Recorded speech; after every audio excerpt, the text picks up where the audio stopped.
How can you believe that a US military intervention will bring democracy or freedom or human rights to Venezuela, especially with people like Eliot Abrams and John Bolton leading the charge, especially given the abysmal history of US interventions in your part of the world, Guatemala, Chile, Argentina, Nicaragua, Honduras, El Salvador? Why on earth would you trust the US military, let alone Donald Trump?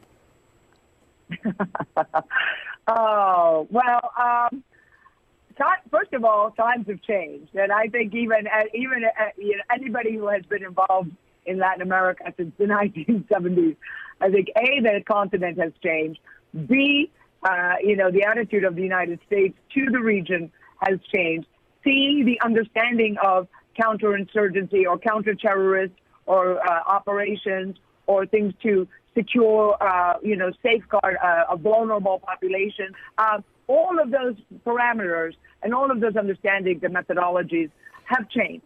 You say times have changed, attitudes have changed, and yet the person leading the US position on Venezuela is Eliot Abrams, a man who was deeply involved in war crimes and human rights abuses in Central America during the 80s. You have John Bolton, who said recently, the Monroe Doctrine is alive and well. It's our hemisphere, he said in reference to Latin America. And of course, you have Donald Trump saying Venezuela has all that oil and they're right on our back door.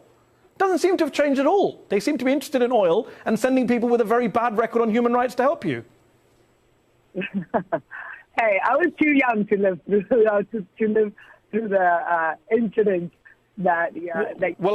I'm younger than you, but we've all read history. Eliot Abrams was responsible for massive war crimes in El Salvador and elsewhere in the 1980s. He's now the man you trust to bring democracy to Venezuela. Seriously? We just need to have the humanitarian aid enter, and we need to get foreign terrorist organizations out from terrorizing our own people.